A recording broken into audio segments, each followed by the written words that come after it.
বিনিয়োগ স্থবিরতা দেশের অর্থনীতির জন্য অন্যতম সংকট।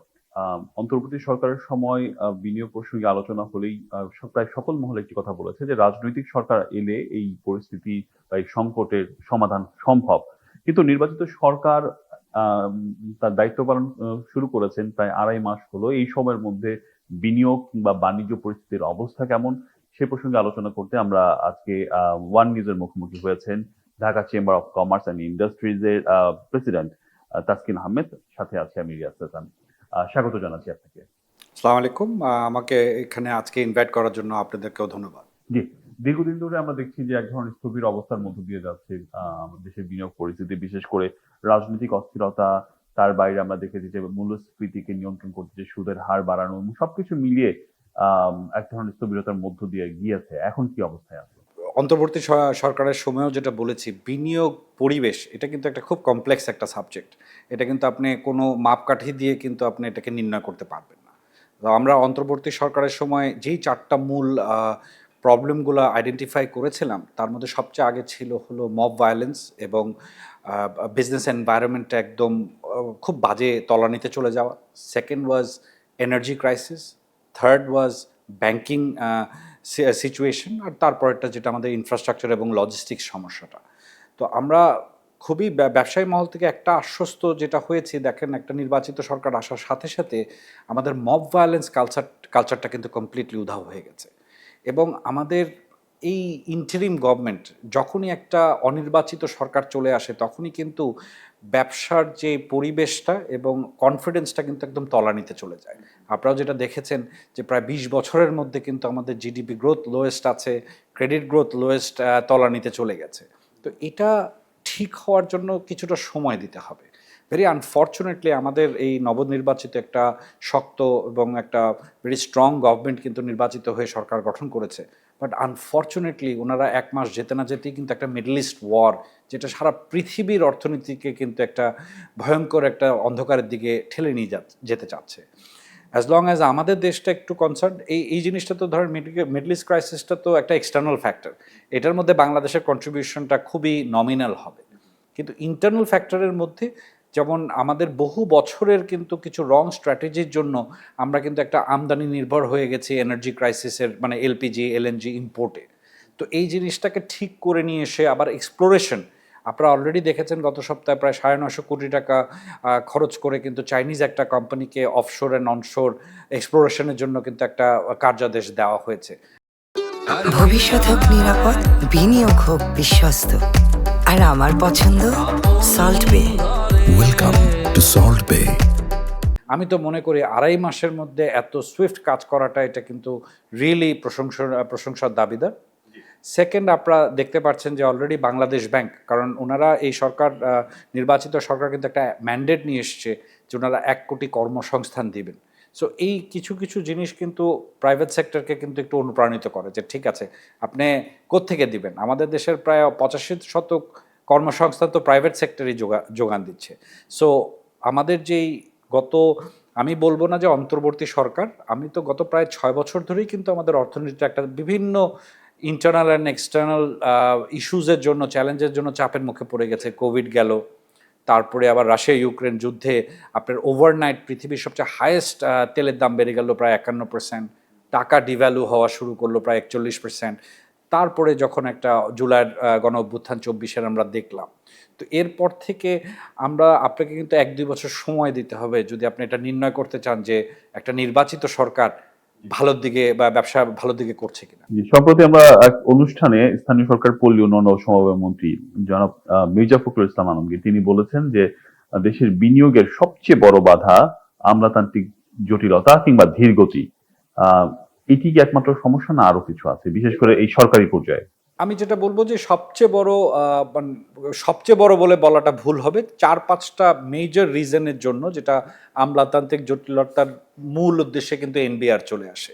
যে আমাদের যে অটোমাইজেশন না হওয়ার কারণে এবং ব্যবসায়িক হয়রানি, একটা ব্যবসায় আমরা বারবার বলি যে আমরা ফরেন ডিরেক্ট ইনভেস্টমেন্ট চাই। তো আপনার ফরেন ডিরেক্ট, যেখানে আমাদের দেশের 99% ইনভেস্টমেন্ট এখন হলো লোকাল ইনভেস্টরদের দেওয়া। তারাই যেখানে শান্তিতে নাই, তারাই যেহেতু হয়রানির মধ্যে আছে, তো সেই ক্ষেত্রে আপনার ফরেন ইনভেস্টমেন্টস কেন আসবে? সো এটাও একটা মেজর প্রতিবন্ধকতা, যেটা অ্যাকাউন্টেবিলিটি নাই, করাপশন ইজ আনএবেটেড। তো এইগুলা তো of course one of the major pillars, যেটার জন্য ব্যবসা বান্ধব পরিবেশে আমরা এখনো যেতে পারি। কিন্তু আমরা এমনটা জানি যে সবাই বলে যে এই ধরনের প্রতিবন্ধকতা দূর করতে দ্রুত ডিজিটালাইজেশনে আসতে হবে। আমরা বিডাকে দেখলাম ওয়ান স্টপ সার্ভিসের নামে দীর্ঘদিন ধরে আলোচনা করছে, প্রায় 150টা প্রতিষ্ঠান নাকি তাদের সাথে যুক্তও হয়েছে। কিন্তু এই প্রতিষ্ঠানগুলো আসলে এই প্ল্যাটফর্মটা এখনো ওয়ার্ক করছে না। যে সবচেয়ে গুরুত্বপূর্ণ যে যারা আছেন সরকারি সংস্থাগুলো, তারাই এটার সাথে এখনো যুক্ত হয়নি। ওয়াসা থেকে শুরু করে তিতাস, এই ধরনের সংস্থাগুলো। তো এটি আসলে এই দুর্বলতাটা আসলে কেন, মানে এই জায়গাটা কেন যে সরকার উদ্যোগ নিচ্ছে ওয়ান স্টপ সার্ভিস করার, সেটি বাস্তবায়ন করতে পারছে না? এই জিনিসটা কিন্তু ওনাদের সিস্টেমের ভিতরেই প্রবলেম, উইলিংনেস। এখানে তো আমরা প্রাইভেট সেক্টরের আজকে প্রায় 1 দশকের উপরে দাবি যে আপনারা ডিজিটালাইজেশন করে ফেলেন। আমাদের এখনও যদি একটা কোম্পানি, এসএমই সেক্টরেও একটা কোম্পানি করতে যদি আপনার 28টা 30টা ডকুমেন্টেশন লাগে এবং 30টা অফিসে আমাদেরকে ধন্যা দিতে হয়, সেই ক্ষেত্রে তো একটা বিজনেস পরিবেশ ইনএফিশিয়েন্ট হয়ে যাচ্ছে, মানুষ ডিমোরালাইজড হয়ে যাচ্ছে যে ইনভেস্টমেন্ট করতে। তো এখানে আমি তো মনে করি করাপশনটাই সবচেয়ে বড় মূল কাঠি, যে ওনারা ভিতর থেকেই চাচ্ছেন না যে এই জিনিসটা হোক। যখন ডিজিটালাইজেশন হয়ে যাবে তখন তো আমার প্রত্যেকটা সরকারি দপ্তরে গিয়ে গিয়ে ধন্যা দিতে হবে না, কারণ ওনারা যদি ধন্যা দিতে না হয় তো ওনারা তো করাপশনের স্পেসটা ওখান থেকে সংকুচিত হয়ে যাবে। আমরা এনবিআরেরও তো অনেকবার আমরা এফর্ট দেখেছি যে এটাকে ডিজিটালাইজেশন করে ফেলা, সিস্টেম তো নিজেরাই নষ্ট করছে। এটা তো কমপ্লিটলি আমাদের নির্বাচিত সরকারের শক্ত হাতে যদি দমন না করা যায়, ওনাদেরকে যদি অ্যাকাউন্টেবল না করা যায়, তাই আলটিমেটলি কিন্তু অন্যান্য এন্ডসগুলো ঠিক করলেও এটার জন্য কিন্তু পিছিয়ে পড়ে থাকে। একটা ইকোনমিক জোন 100টা করার কথা ছিল, কিন্তু তার বাইরে আমরা দেখলাম যে এটা কোনোভাবেই ফ্যাসিলিটেট করা যাচ্ছিল না। অন্তর্বর্তী সরকার বলল অন্তত 5টা 6টা দ্রুত তৈরি করো, কিন্তু সেটিও আমরা দেখছি না যে খুবই গতিশীল অবস্থায় এই ধরনের কিছু হচ্ছে। এখানে সংকটটা কোথায়? মানে আমরা উদ্যোগটা নিলাম, অন্যান্য দেশও তো আসলে এই ধরনের জোন তৈরি করেই বিনিয়োগ আনছে, আমরা কেন পারছি না? দেখেন, আনফর্চুনেটলি 100টা স্পেশাল ইকোনমিক জোন, এটা কিন্তু একটা ওভারনাইট তৈরি করা একটা উচ্চাভিলাষী একটা মুভ ছিল। আমরা যদি অন্তর্বর্তী সরকারকে আপনারা একটা নির্বাচিত 5 বছরের নির্বাচিত সরকারের সাথে কোনো সময় মূল্যায়ন করাটা ঠিক না। ওনারা হলো দেশের একটা ক্রান্তিকালে, আমরা কিন্তু দেশের স্বাধীনতার 55 বছরে এটা প্রথমবারের জন্য অন্তর্বর্তী সরকার হয়নি, একাধিকবার কিন্তু আমরা একটা রাষ্ট্রের পলিটিক্যাল অবকাঠামো ভেঙে পড়ায় আমরা মিলিটারি বা একটা তত্ত্বাবধায়ক বা অন্তর্বর্তী সরকার দেখেছি। এই ব্যবসায়িক পরিবেশ ঠিক করার দায়িত্ব কিন্তু ওনাদেরকে কেউ দেয়নি, এবং এটা ওনাদের স্টেপ করাটাও কিন্তু একটা, আমরা বলবো যে রাইট মুভ কোনো সময় ছিল না। আমরা অবশ্যই ওনাদেরকে বলার চেষ্টা করেছি যে আপনারা তাড়াতাড়ি একটা অ্যাকসেপ্টেবল ইলেকশন দিয়ে আপনারা, মানে অবশ্যই ওনারা একটা দেশের ক্রান্তির লগ্নে একটা দায়িত্ব নিয়েছেন, কিন্তু ওনাদের দায়িত্বের আমাদের থেকে ডিমান্ড ছিল একটা ইলেকশন দিয়ে তাড়াতাড়ি একটা নির্বাচিত সরকারের কাছে দেন। নির্বাচিত সরকারের সাথে আমরা, ওনাদের একটা ম্যান্ডেট আছে, এই ব্যাপারে আলোচনা জি, করব। একটা বিরতি নেই, আপনি আছেন আমাদের সাথে। দর্শক, চলছে ওয়ান নিউজের মুখোমুখি, একটা বিরতি নিচ্ছে, ফিরছি কিছুক্ষণ পর, সঙ্গে থাকুন।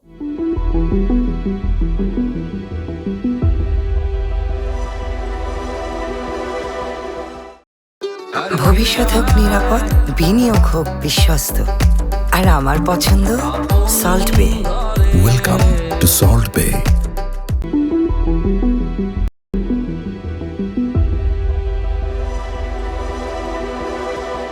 আরেকবার স্বাগত জানাচ্ছি ওয়ান নিউজের মুখোমুখিতে। আমরা আলোচনা করছিলাম দেশের বিনিয়োগ পরিস্থিতি নিয়ে। আলোচনার জন্য আজকে আমাদের সাথে রয়েছেন Dhaka chamber of commerce and ইন্ডাস্ট্রিজের প্রেসিডেন্ট জনাব তাসকিন আহমেদ। আরেকবার স্বাগত জানাচ্ছি।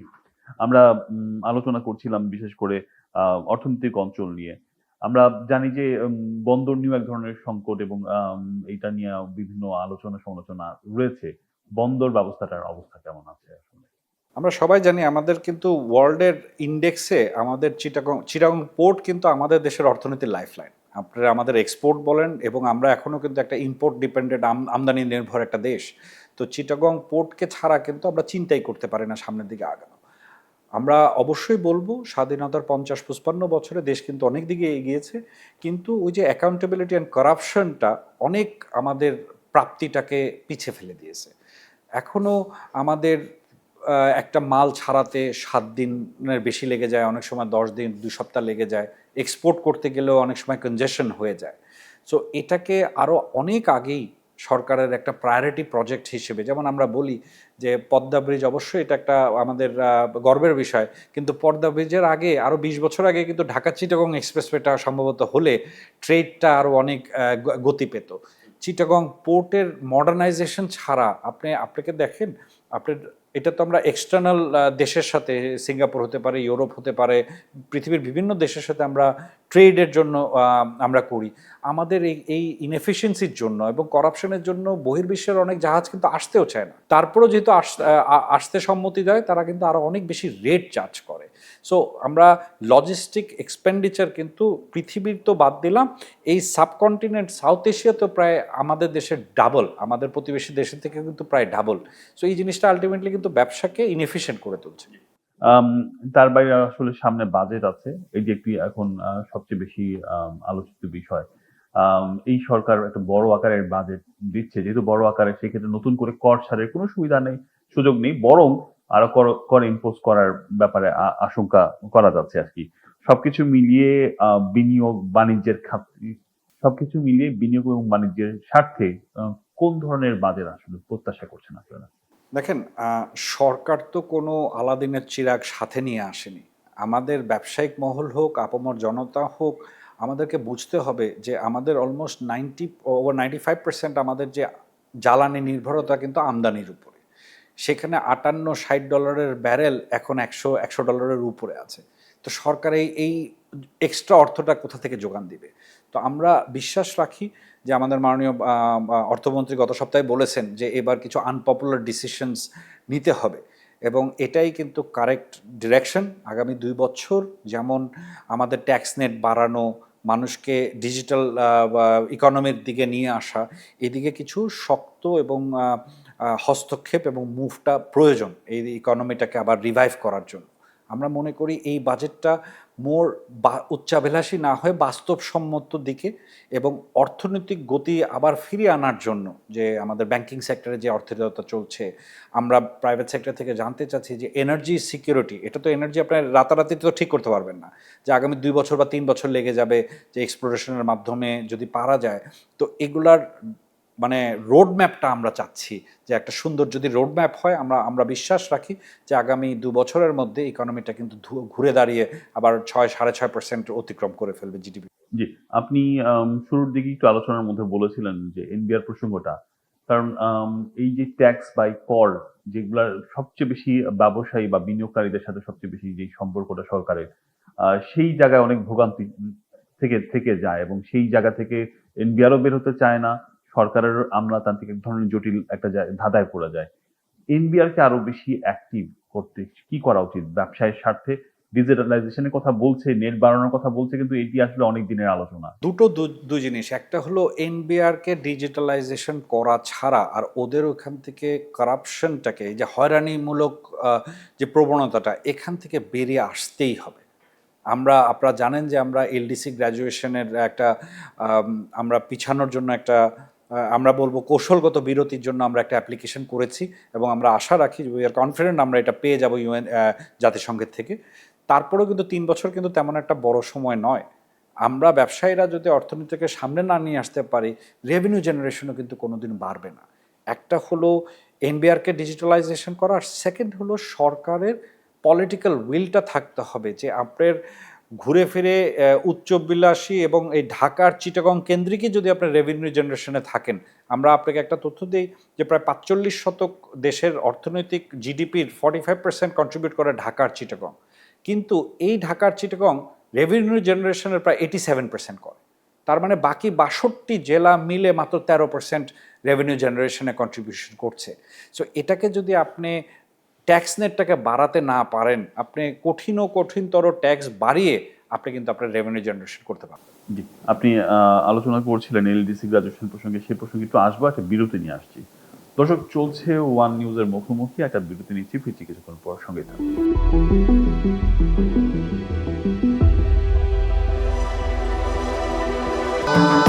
ভবিষ্যৎ হোক নিরাপদ, বিনিয়োগ হোক বিশ্বস্ত, আর আমার পছন্দ সল্ট বে। Welcome to Salt Bay.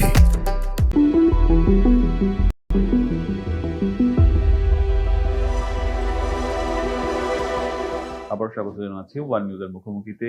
আমাদের সঙ্গে রয়েছেন ডিসিসিআই প্রেসিডেন্ট জনাব তাসকিন আহমেদ। আবার স্বাগত জানাচ্ছি। বিরতির আগে আমরা একটা পর্যায়ে এলডিসি নিয়ে আপনি আলোচনা করছেন যে 3 বছর একটা সময় আমরা পেতে পারি, যেটা এখনো আলোচনাধীন রয়েছে। আমরা আসলে কোন ব্যবসায়ী সংগঠনগুলোর পক্ষ থেকে কোনো সঠিক গবেষণা পাচ্ছি না আসলে। এই যে এই সময়টা আমরা কিভাবে উত্তরণ করব বা উত্তরণ পরবর্তী চ্যালেঞ্জগুলা আমরা কিভাবে মোকাবেলা করব, আমরা আদৌ ক্যাপেবল হব কিনা, একটা কমপ্লিট গবেষণা কি আমরা করতে পেরেছি কিনা? দেখেন, ফার্স্ট অফ অল এলডিসি গ্র্যাজুয়েশনটা কিন্তু একটা স্বল্পমেয়াদী জিনিস না, এটা একটা দীর্ঘমেয়াদী পরিকল্পনা। তো আমরা মাঝখানে আবার আমাকে বলতে হয় যে গত 5-6 বছরে কিন্তু এতগুলো এক্সটার্নাল ফ্যাক্টরস ছিল, সেই কারণে বিগত সরকার বলেন এবং কারেন্ট সরকার বলেন, কারণ আমরা তো এককালীন আপনারা একটা কথা মনে পড়বে যে অন্তর্বর্তী সরকার বলছিল যে এলডিসি গ্র্যাজুয়েশন পিছানোর কোনো সুযোগই বলে আইনি বলে কোনো কাঠা নাই। তাহলে নির্বাচিত সরকার প্রথম দিনে এসে 17 তারিখে দায়িত্ব নিয়ে 18 তারিখে ওনারা অ্যাপ্রোচ কীভাবে করলো, এবং জাতিসংঘের সিডিপি ইউএনসিডিপি এটাকে অলরেডি 3 দফায় আমাদের সাথে মিটিং করে ফেলেছে, যেখানে আমরা প্রাইভেট সেক্টরও ছিলাম। সো এটার মূল কাঠামোটার কিন্তু ড্রাইভ সরকারকে করতে হবে। সরকারকে আমরা প্রাইভেট সেক্টর এবং আমরা চেম্বার অ্যাসোসিয়েশন সাপোর্ট করব যে আমাদের রেডিনেসে, কারণ আপনি 2026-এ হোক অথবা 29-এ হোক আমাদেরকে কিন্তু এলডিসি গ্র্যাজুয়েশন করতেই হবে। সো এই করার যে পরিকল্পনা এবং প্রিপারেশনটা আমাদেরকে, যেটা স্মুথ ট্রানজিশন স্ট্র্যাটেজি, যেটা শুধু কাগজেই রয়ে গেছে, এখন কিন্তু আমরা কিন্তু প্রথমে 7-8 বছর সময় পেয়েছিলাম, এবার আমাদের হাতে কিন্তু 3 থেকে 5 বছরের বেশি সময় নেই। এটাকে আমাদেরকে আবার রিনিউডভাবে কিন্তু সরকারকে লিড নিয়ে প্রাইভেট সেক্টর এবং সব সেক্টর একসাথে কাজ করে আমাদেরকে এটা মানে অ্যাটেন্ড করতেই হবে। তার বাইরে এই সময় একটা আলোচিত বিষয় হচ্ছে বাণিজ্য চুক্তি, বিশেষ করে পোশাক খাতকে সুবিধা দেওয়ার জন্য বা যে গ্যাপটা রয়েছে আমেরিকার সাথে, সেটাকে উত্তরণের জন্য এক ধরনের বাণিজ্য চুক্তি হয়েছে, কিন্তু এটা নিয়ে অনেক ধরনের আলোচনা আমরা শুনতে পাচ্ছি। এই বিষয়টি আপনারা কিভাবে দেখেন আসলে? দেখেন, প্রথমত আমরা এই বাণিজ্য চুক্তির 7 দিনের মধ্যে আমরা ঢাকা চেম্বার থেকে বলেছিলাম যে একটা অন্তর্বর্তী সরকারের এত মেজর একটা চুক্তি মানে ইলেকশনের 3 দিন আগে না করলেই ওনারা পারতেন।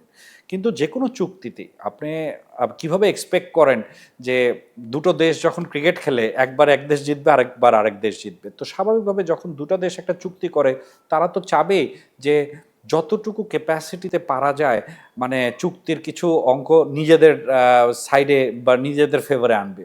বাট একটা চুক্তিতে আপনি যদি এক্সপেক্ট করেন যে ওয়ান সাইডেড হবে, অবশ্যই আমরা যখন বাংলাদেশ ও যুক্তরাষ্ট্রের মধ্যে একটা চুক্তির কথা বলছি, আপনি যদি 5টা কন্ডিশন আমাদের ফেভারে চান, তাহলে তো 4টা কন্ডিশন ওদের ফেভারেও দিতে হবে। সো সেই ক্ষেত্রে আমাদের মাননীয় বাণিজ্য মন্ত্রীও গতকাল যেটা বললেন যে এটাকে ব্যালেন্সড অ্যাপ্রোচে, এটা কিন্তু এই চুক্তি কিন্তু একটা শেষ না, এটার মধ্যে নেগোসিয়েশনের কিন্তু আরও নেগোসিয়েশন এবং কনসালটেশনের কিন্তু আরও সুযোগ রয়ে গেছে। কিন্তু আপনারা তো তখন যেহেতু বিসিসিআই আমাদের দায়িত্বে এখন প্রশাসক আছে, সেহেতু আপনারা মানে প্রমিনেন্ট অর্গানাইজেশনের মধ্যে আপনারা ছিলেন, সেই নেগোসিয়েশনটা তখনও তো আপনারা করতে পারতেন, বা সেই ব্যবসায়ীদের জায়গায় সেই ভয়েসটা তো আপনারা তখনই সরকারের সাথে।